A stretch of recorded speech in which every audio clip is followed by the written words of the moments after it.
messed that up. So, one more time.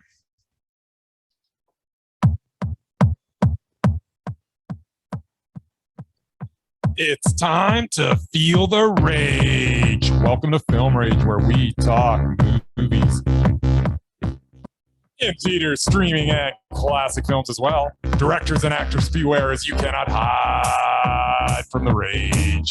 My name is Bryce, and I'm part of the Film Rage crew, which also includes Jim. Hey there, Jim. Oui. And Murray, are you here? I wasn't sure. Are you here this week, or are you not here this week? No, I'm here in spirit anyway. I heard a rumor that you're out, dying? You're in. I didn't know what was going on. Yeah, no, I'm dying. No big deal. Hey there, Merman. Hey, that's a nice jersey you're wearing, by the way. Yeah, get used to it. So with the introductions out of the way, let's rage on. Well. Thanks to all who have been supporting us. If you love our independent podcast, please support us and join the Film Rage community by joining our membership at buymeacoffee.com/filmrageyyc. All members get special episodes and content only for members, and all members that sign up will get a special limited edition Film Rage merch item, and it's a surprise. If you cannot commit to a membership, you can still buy us a movie and dare us to see it, and we will watch it, and we hope that it's terrible. Thanks to all our listeners from everywhere, all over the world, new countries every day. This is crazy. Thanks for feeling the rage.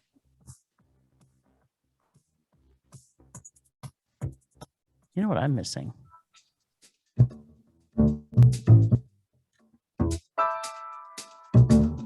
Movies are back at Canyon Meadows Cinemas. We are open for your viewing pleasure with great new films opening weekly. All health-regulated protocols are in effect for a safe and enjoyable experience. And don't forget, we should be your first choice for your next birthday party or special event. Can't make it to the cinema? We got you covered. Order concessions from our online store, and you can either choose curbside pickup or get them delivered via Skip the Dishes, Uber Eats, or DoorDash. For more details, go to canyonmeadowscinema.ca. Here at CMC, we would like to thank you for your continued support, and we are looking forward to seeing you at the movies.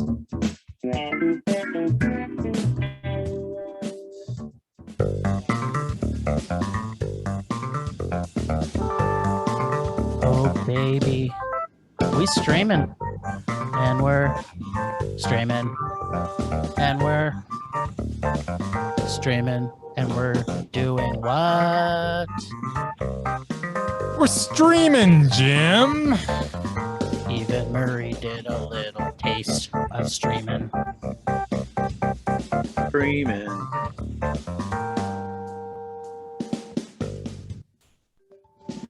Now, this first one, I think, maybe the only one that Murray actually streamed this week. Yeah, that'd be correct. And what a one to stream. On Shudder. Nice. Stereo. All right. So, Shudder presents Boris Karloff, the man behind the monster.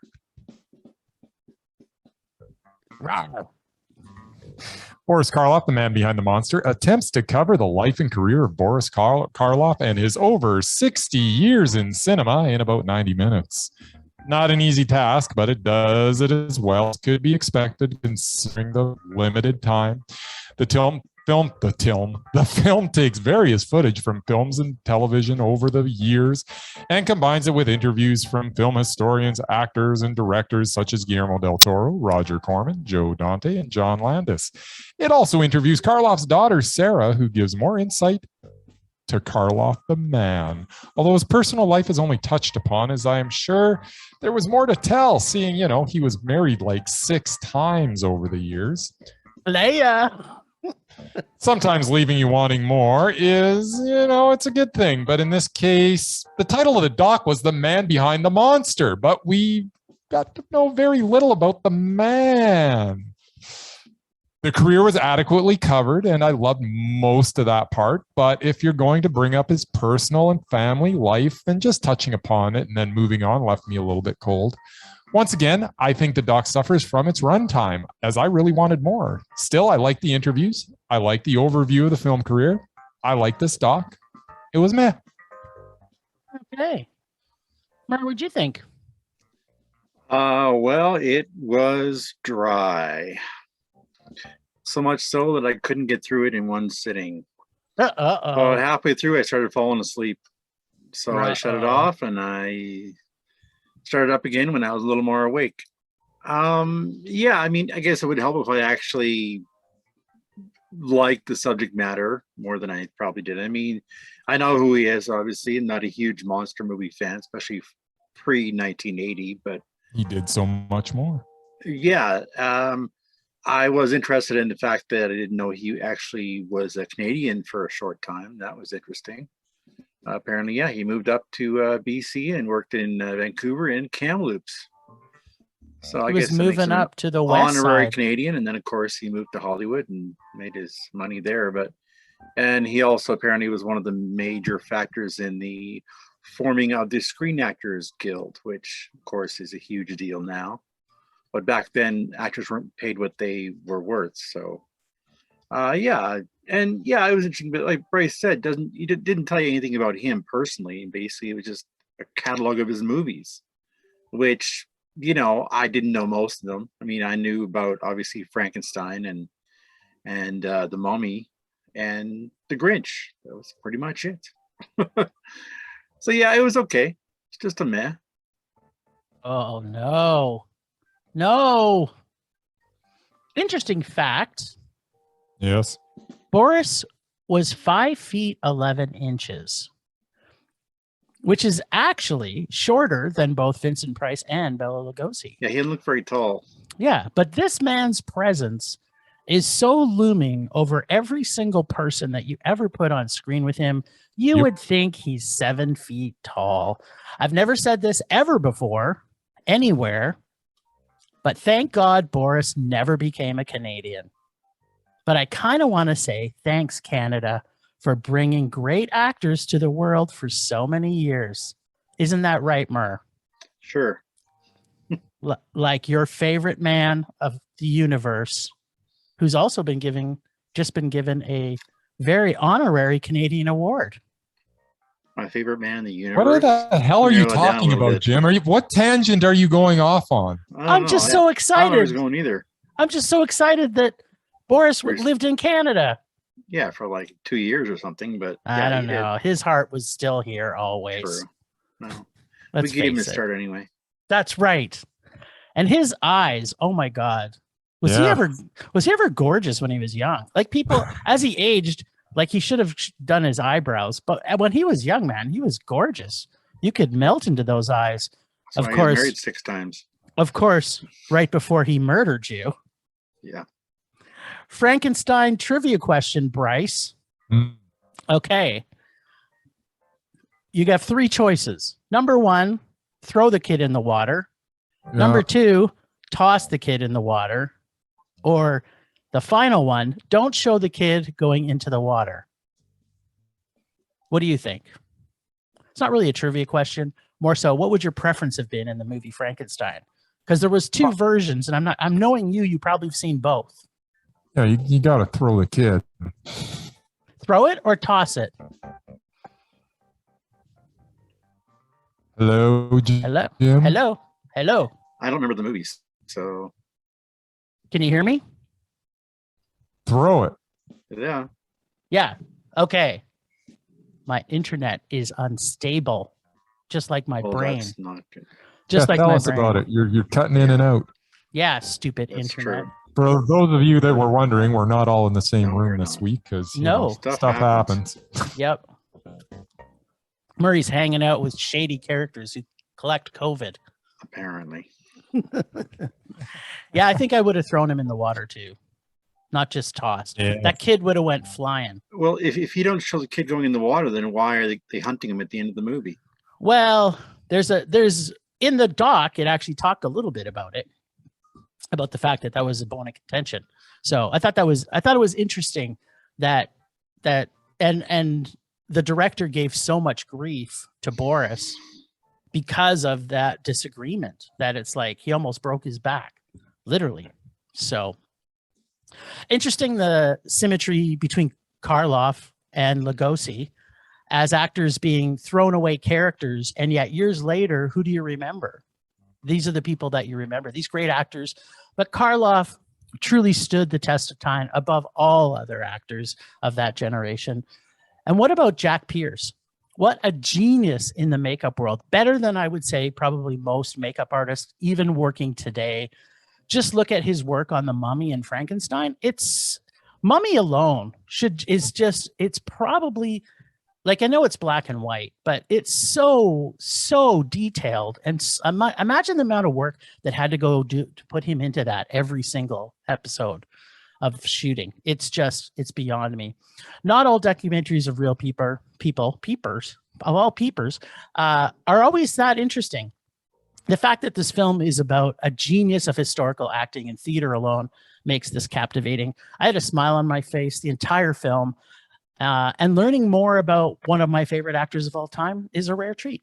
I love the choice of the people interviewed. I love the story of the great adopted Canadian man.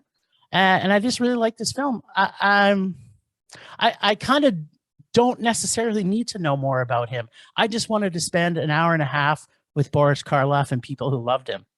It was a mondo for me. There you go. I tried to take the fanboy, out of this because, I love Boris Karloff, and I think he's one of the greatest actors that's ever been. Like, I legit think that Frankenstein, the way that he acts with his eyes there is like anybody that wants to be an actor needs to watch him do his thing. And I don't agree with what they called the movie, because you're not really learning about the man behind the monster. Well, you learn stuff. You didn't learn much. Well, but you're not learning, like, I don't know. I think he was a very private person. They even talked about that. I think what you got to learn is a bit of his past, which you did get to hear about, how many brothers and sisters he had, where he came from, that type of stuff. But you didn't get to know his personal life, and I'm okay not knowing that. I like them just. I loved hearing the other actors and directors about what he did and where he came from, how he was an influence. I mean, the fact that Guillermo del Toro. I loved all that too. Yeah, I get it. I kind of know why that you may not have loved it as much, but yeah, for me it was. I just enjoy it. Anything you get like that it didn't tarnish. Like, if there would have been a scene that you found out he was a really bad asshole, it might have tarnished me, and I might have not liked it as much. But at the end, that's what ended up happening for me. Is all of a sudden I've got all these questions about, okay, he was married 6 times. There must be something there. It's like all of a sudden I'm like drawing my own conclusions here, where I wish that they either just left it alone completely, or gave us a little more of it. And I think that the fact that they didn't do either of those left me going, ugh. Just like Britney Spears, you wanted more. I understand. I either wanted more or I wanted less. I just didn't want what they gave me. Well, you liked it. You just didn't love it. I loved a lot of it. But I wanted either less of his personal life, like almost none, just give me all of it. Just all right. So you really what I'm hearing you say is you wanted it to be like a docuseries that lasted like 10 hours. Yes, I wanted more Boris Karloff. Yeah. I think that's why it's a meh for me, because it needs to be 10 hours. Who doesn't want more Boris Karloff? I need more Boris Karloff. I need a 10-hour docu-series. There you go. I don't need 98 minutes or whatever it was. It's not enough time. Nobody could make a mondo in 98 minutes of Boris Karloff, because I want so much more. Apparently it did for me. Yeah, apparently I just had like way higher, expectations. I wanted so much more. But it was good. I'll say it again. Just like Britney Spears. Yeah, give me more. I don't know what that means. Well, moving on. Moving on then. We were supposed to watch this at my house, but apparently not all of us got to see it at my house. How many got to see it at your house? 2, but not the 2 plus 1, which would have been intended. I'm very sad. Although I'm sure Murray's not too disappointed he didn't get to see this on VOD. Not really. We got to see the movie Clean, which is written, score, produced, and acted by my man, Adrien Brody. Man, this movie takes its time. You're seeing Adrien slowly moving through the story. And as usual, is always brilliant. He's brilliant, yeah. Thank God he's back to features. Every look and expression in his face is telling, and in every single shot. And then, just like that, cleaning the fucking squid happens, and shit starts to happen live stream style. And we get Adrian Wick gets a Baba Yaga with mob rules, dirty cops, PTSD, and some maybe convenient awareness from our man, Mr. Clean, and his ability to evade cops, bad guys, and pretty much everybody.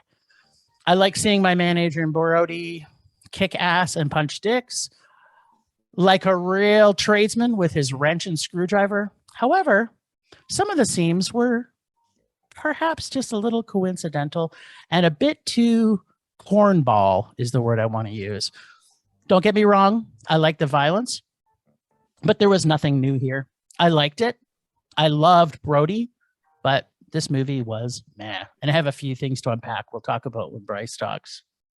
Yeah, I'll keep it pretty short and tight here. Clean it's very interesting when it focuses on Brody's character. Yes. Mr. Clean, as you called him. And his struggles within his own mind and his attempts at redemption, his dealing with his violent past as he tries to move on is absolutely fascinating. I love the first part of this movie. Loved it. And, that as the character study would have been a very welcome tale to witness. The violent, corny, convenient ending to this was far less welcome for me. This was not great, but Brody's performance elevates the material that he himself wrote along with director Paul Soleil. The movie was okay, I guess, and perhaps it suffered from my own expectations of an Adrien Brody film, but Clean was meh. I really wanted it to be more than that. I know. I really did. And it had so much hope. Yeah. It had so much hope. I was all in for 45, 50 minutes, and then it started to lose me a little. And then by the end, I'm like, just. It was like, okay. So do you think that Adrien is just such a big fan of Keanu Reeves? That's why he made this movie?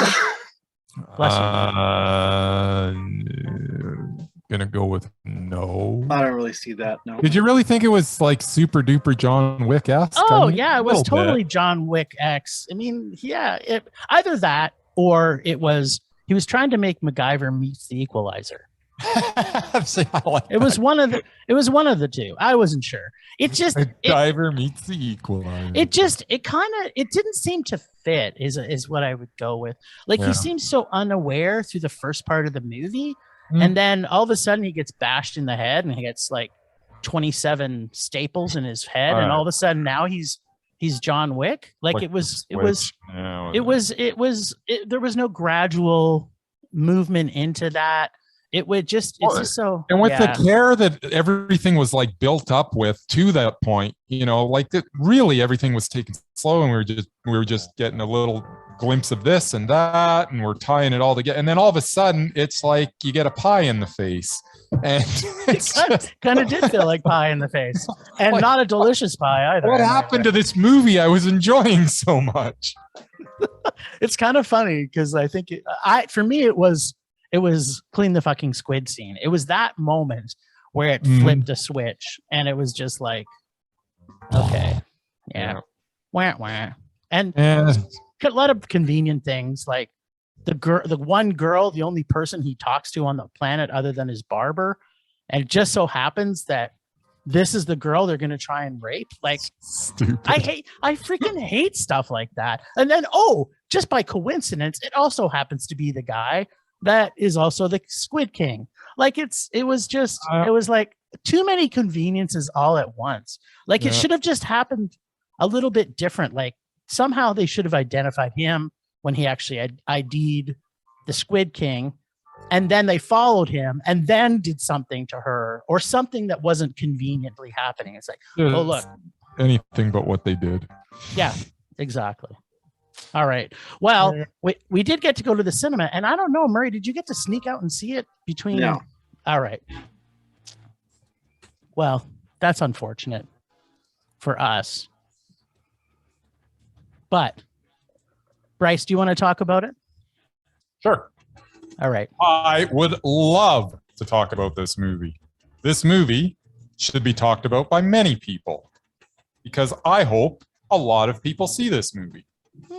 And I'll tell you why. Okay. Torn, which we saw at Canyon Meadows Cinema, and I believe is still playing. So if you catch this podcast and you go, boy, I live in Calgary and I want to go to the movies, go over to CMC, see yourself a doc. Documentary called CMC. There you go. Torn sneaked up on me. This story of a climber with a family that meets his demise in an avalanche, and the way his family dealt with the tragedy was a fascinating and emotional journey. Director Max Lowe shows us his father, Alex's life as a professional climber and how he attempted to justify the risks he took with his family life, to the balance that he tried to do. Although Alex did not refer to himself as a risk taker, but rather a risk controller. They always say Unfortunately, Mother Nature cannot be controlled, and he died, leaving his 3 boys and wife to cope with the aftermath. It is at this point that the story starts to discuss some hard topics involving family and grief and how long it takes to move on from a tragedy like this. It examines the different ways we deal with loss and how there is not a right way or a wrong way. It also focuses on the role of a father figure and what makes a dad a dad. There are some very heavy scenes in the last third of the film that will stay with me for quite a while. It is an exhausting emotional watch, but ultimately a somewhat cathartic one. Torn was Mondo. Okay. Well, I did not love it nearly as much as you, and let me tell you why. So, lately, every time I see a film about mountain climbing, they have been a Mondo, almost like it's a mountain climber movie. So it's a Mondo, except this one is not the typical mountain climber movie. No, it's not. It's all about the anguish and trauma that mountain climbers leave behind in cases when they die. Mm-hmm. There are a lot of parts in this. You feel you are witnessing something we are really not supposed to be seeing. I normally don't like home movie documentaries. I find it is more of a made for family, not for the viewer. And for the most part, this film felt different. And I was really enjoying this journey we were on. But then the themes kept repeating itself. And there is at a point in this movie where Alex's wife, Jennifer, says, it's a happy ending. And everybody likes a happy ending, including her. But I'm not that person. And perhaps, that was almost a line from The Grinch. So perhaps. Means a little anyway, more. I was just trying to tie it. Yeah, I need his voice, Murray. I need his voice. Anyway, I'm just thinking perhaps it's because it seems to me like it started to get a bit stagey and trying to tear at our heartstrings like it did for their family as they were experiencing it. In a film that people were crying a lot, I was not.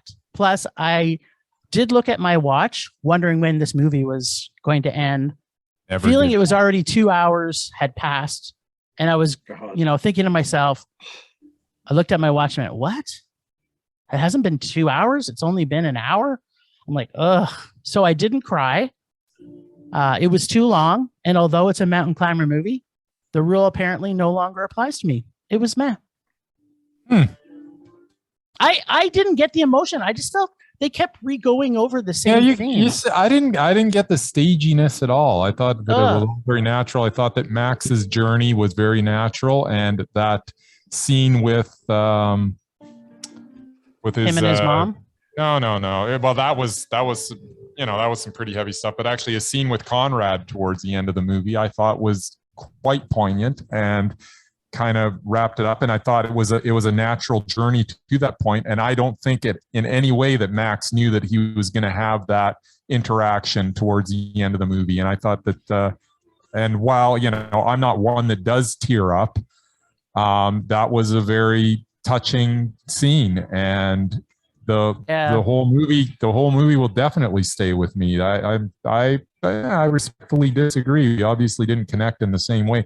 I will say that sometimes, and you can deny this or you can agree with it, but sometimes films like this, where it involves fathers and sons, you're not as affected by them as I am.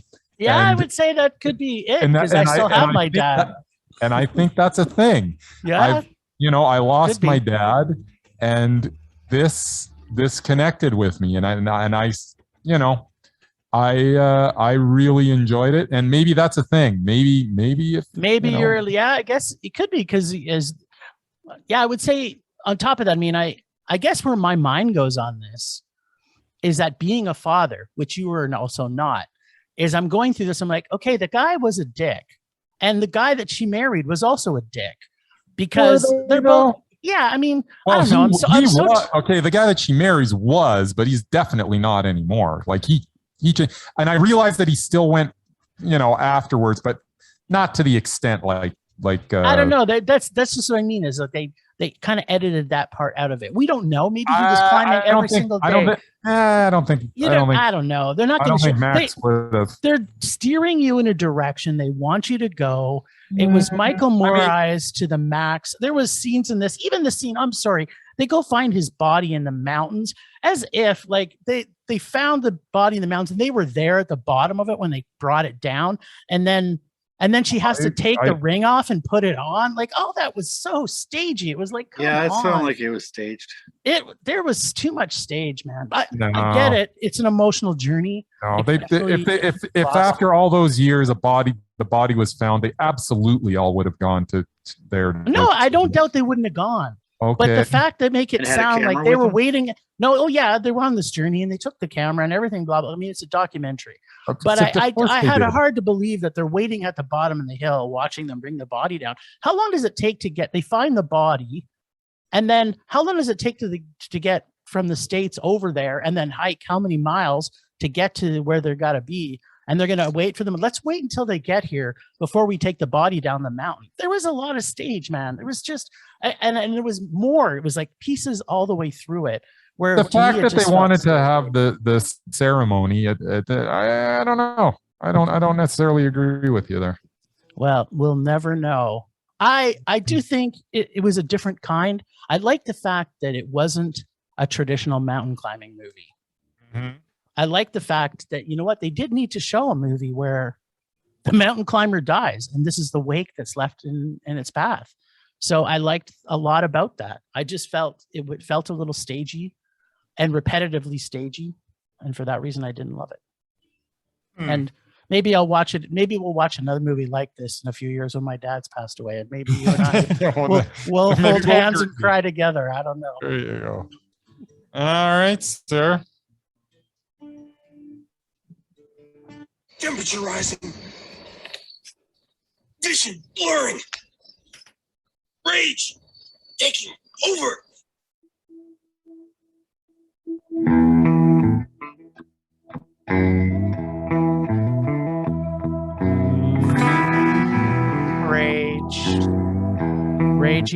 Rage. My rage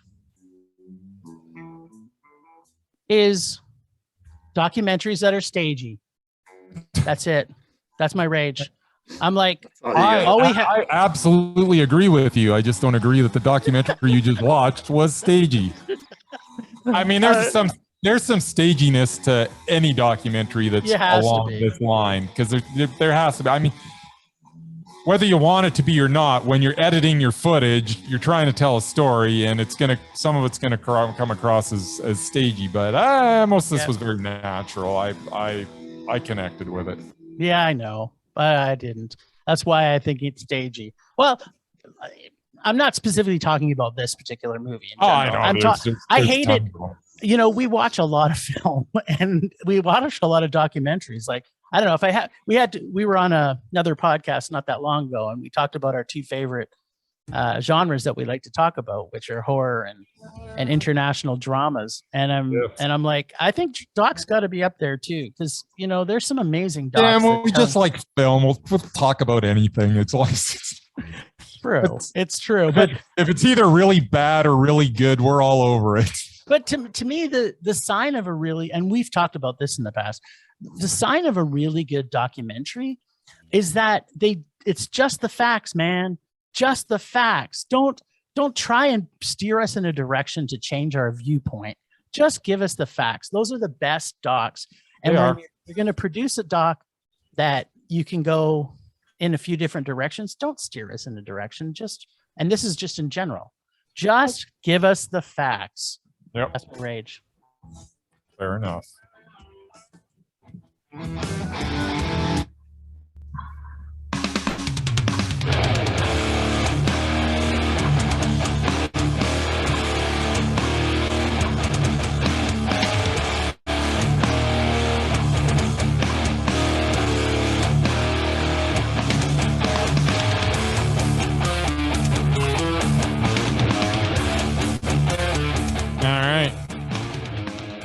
So my rage,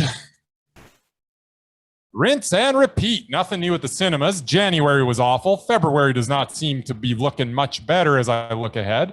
When Jackass Forever seems to be the highlight of the month, I think we have a problem. Yeah. Other than that, we get another Agatha Christie adaptation by Kenneth Branagh, a Jennifer Lopez and Owen Wilson romantic comedy. Halle Berry is a scientist saving the world from being smashed by the moon. Some crap Liam Neeson action flick. Channing Tatum and his dog. Oh, God. And Marky Mark and Tom Holland in a video game adaptation. Damn right. Looks like another stellar month. Ugh. Yeah, I don't think there's one movie I'm excited to see this month. Well, and for your information, I didn't really post about this, but Moonfall, the production company that made it, just pulled it from Canadian theaters. Did it? Because of everything happening out in Ontario, they didn't want it. So it's not going to be in Canada at all.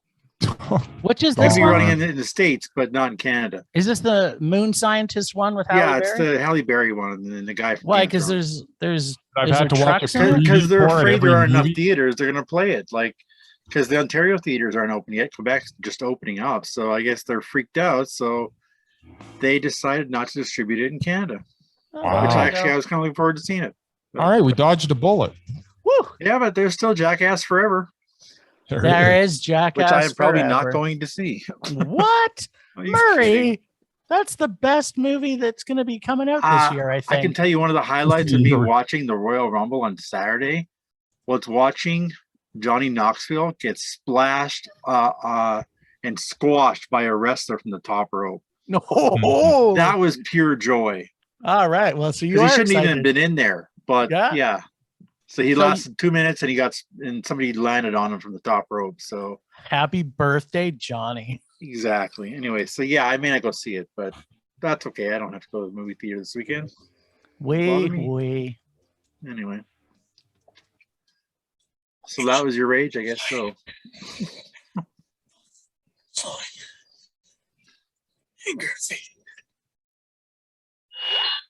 We interrupt this program to bring you a special report. We are Cheap Seat Reviews, the podcast that explores the Hollywood film industry for the greater good. Join us each week as we dive into the depths of streaming movies for the greater good. You can find us on Twitter at Cheap Seat Cast, Facebook.com/Cheap Seat Reviews, and our website is cheapseatreviews.libsyn.com. All for the greater good. How can this be for the greater good? Shut it! I freaking love those guys. I enjoy that. For the greater good. The greater good. Make sure you watch the Cheap Seat Reviews. One of my favorite movies. For the greater good. Oh, baby. All right, well, I had a slightly different one planned for this week, but I decided to change it to something a little more timely. What? Yeah, I can always say the other one for next time. For all you sporty sport types, the Winter Olympics starts this week. Now, you can either go out and see the latest Jackass movie, Yes. or stay home where it's warm and watch some finely tuned athletes do their best for their country. That's kind of So like this week I present the best of both worlds, movies based on Olympic athletes. Oh God, Some you're not good, going to talk some about that bad. skating movie again. It's are gonna you? be I haven't. terrible. You just have to find out. Some are real, some are not, but they all did their part to tell the story of unforgettable Olympic moments. Okay. Starting with the skating movie, Ah, The Cutting Edge, Oh, God. 1992. Topic. That's right. Former hockey player gets a head injury and can't play hockey anymore, so he's paired up with a spoiled figure skater for a shot at the Olympics. Yes, the movie lacks credibility. There is literally no one else other than this hockey player who knows how to skate. But these two actually have enough chemistry to make it work. Silly, but unquestionably cheerful. Olympic connection, these two crashed into each other in the hallway of the Saddle Dome during the 88 Winter Olympics before they start working together. So there. And my favorite line, yes, toe pick. we just make a comment that we have reviewed this movie on our Yes, I podcast. believe you have. As I didn't say it arranged. was good. I just say it was Olympics. It's it's- literally on the bottom 5 movies in the history of Yep. cinema. And it had Calgary in it. So there. Next That up is is good. another Calgary connection, Cool Runnings. Oh baby, Probably the first Winter Olympics movie that comes to mind, and that's something right there. The Jamaican bobsled team make up the perfectly charming underdogs, your fish out of water type deal, and movie's secret weapon is John Candy, showing a certain grit later in his career as the grizzled coach with a dark past and a chance at redemption. Based on the real Jamaican sledders who came to Calgary in 1988, were laughed at, and had a chance to do something before, spoiler alert, they crashed on their third run. Still inspirational. Hmm. Next up, we have I, Tonya, 2017. Okay, yeah, the filmmakers played fast and loose with the facts of Tonya Harding's life and her involvement in the Nancy Kerrigan incident. I, Tonya is an entertaining film. It isn't quite as smart or as deep as it wants to be. And it really decides whether we're supposed to take this seriously or not. And there's some greatness there, starting with Margot Robbie's committed performance, along with, of course, Allison Janney's withholding cruel mother, So good. which she was nominated for. I think she won an Oscar for. So good. so good. Plus, the actual scenes of ice skating are sort of terrific. The movie isn't really well shot otherwise, but it is at least comfortable on the ice and in motion. Olympic connection, 1992-94 Winter Games, where the notorious clubbing took place. It's Mondo. Mondo. Next up, we have another Calgary connection, Eddie the Eagle, Woo! 2015, which apparently CTV decides to just show ad nauseum for the last 3 weeks. How many movies have they made around the Calgary Olympics? That would be 3, at least. So here we have the least historically accurate Olympic-themed film of them all, but one of the more entertaining. Michael Eddie the Eagle Edwards became the first British ski jumper to compete in the Winter Olympics, and he finished dead last. Apparently, we'll let But he anybody in the finished. Calgary But Olympics. to take a quote from the inventor of the Olympic Games, the most important thing is not to win, but just to take part. And the most important thing is not to win, is not the triumph, but the struggle. See, I Yes. think the you have to have a minimum skill level to be able to. Well, they compete do with- now. I mean, he never qualified after that, but I mean, Yeah, of course not. it was still inspirational. Yeah, like, it I don't happened, care if you're the best. Loophole. I don't And it- care and if it you're the happened best right in here. your country. happened like can't- 10 miles from my house. If I was a high level athlete, I'd be totally embarrassed that someone just. Well, snuck they in. all were, but you know, he did it. And anyway, the role was beautifully Captured played the by the hearts of the world. talented Taron Egerton, who managed to capture Eddie's true awkwardness. Helping him along the way is rebel ski jumping coach Hugh Jackman, who is not based on a real guy, but it's Hugh Jackman, so who cares? The director was actually inspired to make this film after watching Cool Runnings. No And kidding. yes, this film also has a connection. Booyah. It was meh. Oh yeah. Finally, That was we have Miracle, 2004. Admittedly, I have not seen this. Count yourself. First off, I don't really like hockey that much. And other than Slapshot, I don't even like hockey movies. And it's about the American hockey team. Go Canada. But it's a timeless story based on real events. Director Gavin O'Connor's portrait of the U.S. men's hockey team, which despite long odds defeated its heavily favored rivals to win gold at the 1980 Winter Olympics. It stars Kurt Russell as Coach Herb Brooks and relies on unknown actors to portray the scrappy bunch of no-name athletes. If you're into hockey, you would enjoy this. Or go and watch the real thing. That's all I got. We might be watching a lot of hockey and sports this next 2 weeks. It starts tomorrow. Nice. That's all I got. That was so much fun, Mur. I tried. You don't have to try. You're just that good. Well, I got nothing for the list this week. No, me either. Oh yeah, I guess I got to read this now. Well, nothing no, yet. nothing yet. We got to decide if we're going to talk about anything on the list. Talking about the list. Nothing. Did we? I mean, we had. You know what we should do, and it may be unanimous, but we should probably go through Boris Karloff's library. I haven't seen enough really. 60 years then you of won't. films there. Then right, but we only have to go through the last 8 to see if he's undoubted. You mean all those B movies that he made at the end of his career? Yeah, I don't know that I've seen maybe 2 out of his last 8. Maybe 4. Well, then it might be a journey we have to go on, buddy. Okay, well, let's pull up Boris Karloff. I'm sure everybody's sitting on the edge of their seat as we go over the worst. Hey, it's not like he can be taken off once he's on. Well, I thought he was already on. No, he could be mesmerizing, but apparently Bryce doesn't want to put anybody on the mesmerizing list, even if they're Boris Karloff. But maybe that'll come later in the episode. That actually kind of crossed my mind. I'm like, if there is an exception, then Well, you know what the exception is? We've already talked about it. It has to be unanimous. All 3 of us have to be like, oh yeah, that's a given. So let's take him through the journey. And Bryce, do you want to record this? Do you have paper?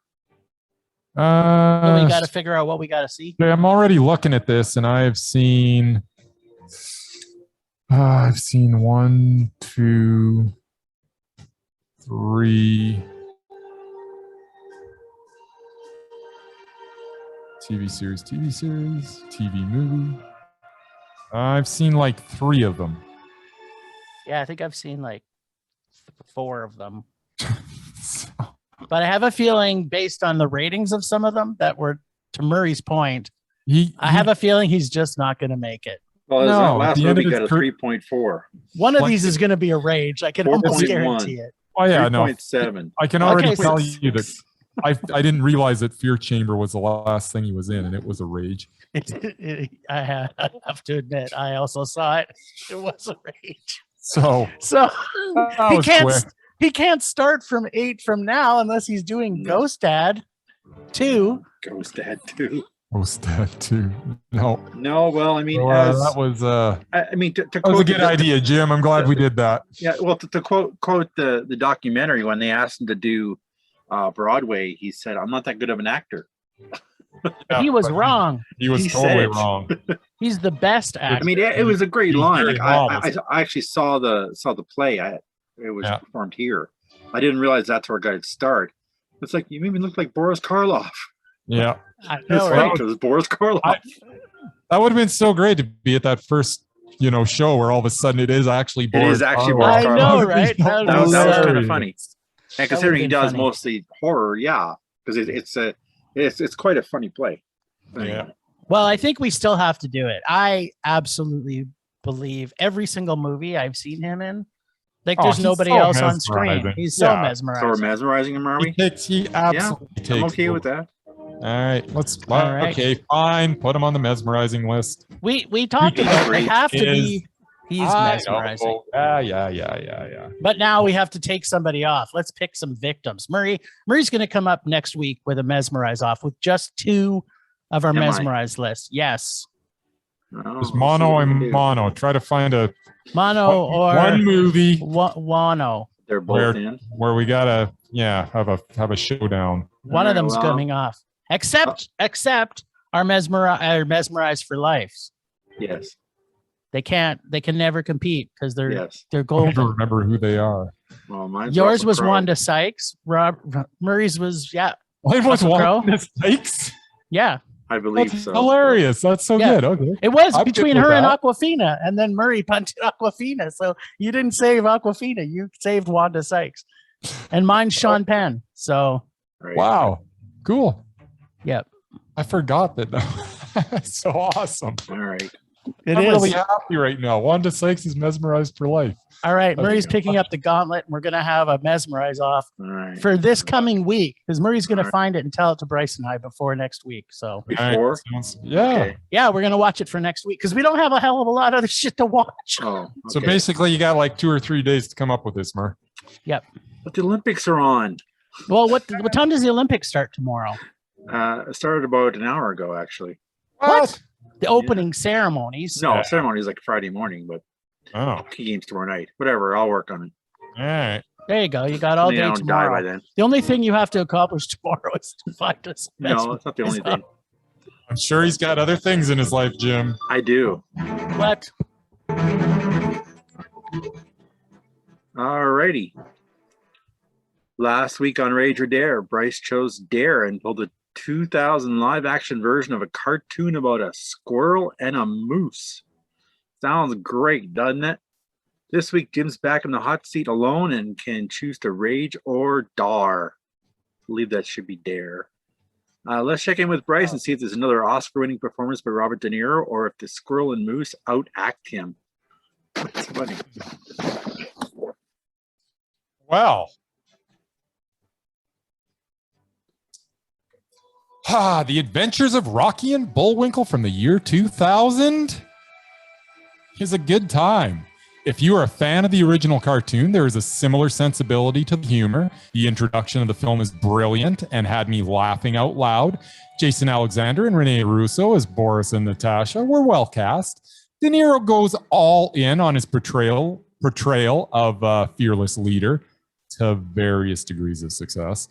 The movie does lose steam in its last third, but it's still enjoyable as you could tell how much fun the cast was having, which included many cameos from the likes of Randy Quaid, Janine Garofalo, Carl Reiner, Jonathan Winters, John Goodman, and many others. The most memorable, I can't talk today. The most memorable Memorables? cameo was from Billy Crystal as a mattress salesman that by itself made the entire film worthwhile.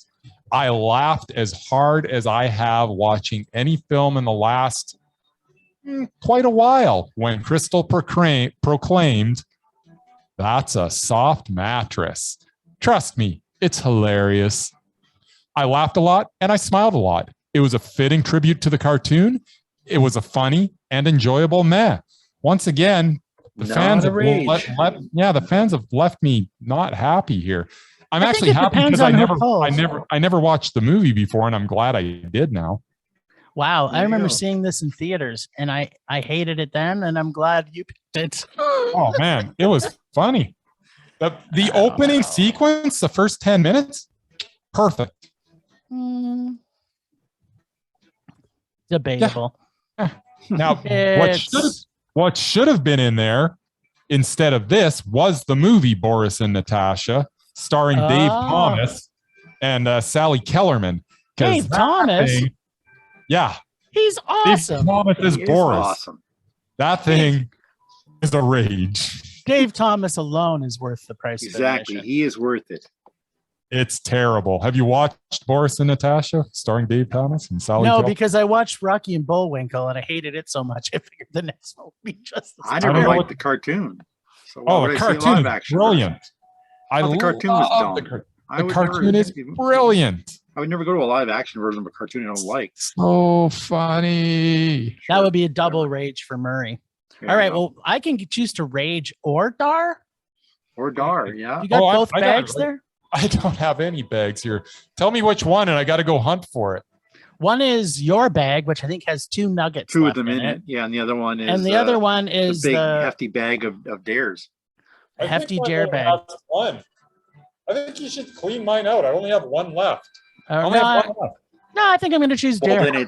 then it's up to you to fill it for next I just week. looked at the one. I think you really need to watch this. Nope, one. I am not. I'm choosing dare just for that reason. I am not replenishing my bag till you watch this. So at some point, you're going to have to choose from my bag. So I have to choose next week. This one film is waiting for you, and you are going to love it. But let me guess. We will put it aside. It's a musical with children in it. It's a sports musical. A sports musical. It's going to be a sports musical biopic. There is a score. There is a sports musical. You mean biopic? No, wasn't bad. Are you sure? There's got to be one. Don't you remember Score, the hockey musical? Oh God. Yeah, it was here like how many years ago? Oh my God. It was the opening night of the festival. So you're choosing from the dare bag? Is that what you're saying? Yes. That is correct. I'm hoping that someone dared me to see John Wick 1 because I was kind of craving to see it. Picking up the bag. I couldn't imagine them putting a can of Reeves on. I'm grabbing one movie from the bag. This is it. All right, I can't see it. Oh, it's not that bad. I mean, it's it's a zombie movie, isn't it? I hope so. I can't tell. You haven't told us anything. Keep flipping it around. My boyfriend's back. Well, I think I own this. There you go. Is that a zombie movie? It is a zombie movie. Comes back as a zombie, does he? Yeah. Her boyfriend's back and he's a zombie. Well, he's gonna be in trouble. Yeah, that's that's no fun. My boyfriend's back. I am kind of excited. There you go. My boyfriend's back and I'm gonna be in trouble. Right. Hey la, my I think boyfriend's back. It's kind of weird because I love Rocky and Bullwinkle and I got to watch the live action version, which I'd never seen before. Now you love zombie movies and you get to watch zombie movies. So. I know. I thought there would be nothing in February that I was going to see that I might like. But it's apparently the fan dare bag has come through for you. That's right. I'm going to pick a Mondo this month, and by golly, it's going to be a zombie movie. There you go. Sweet Home Alabama. All right. Well, you know what that means. Thanks, Ragers, for listening. Thanks, Extended Film Rage crew. You know who you are, and you know where to find them in our show notes. Find us on social media everywhere at Film Rage YYC. Check out everything Film Rage at filmrageyyc.com, including our merch site for Redbubble and TeePublic. Make sure to get your Film Rage Award t-shirts before the Oscars come out to prove that your voice is more important than anybody else's. We are always wanting to make this a raging blast for our listeners, so please comment, like, and subscribe, and send an email to filmragecalgary@gmail.com. Dare us to see terrible movies to fuel our rage. But no matter what you do, please make us rage. Please. Please. That's it for this week. Rage on! Rage on!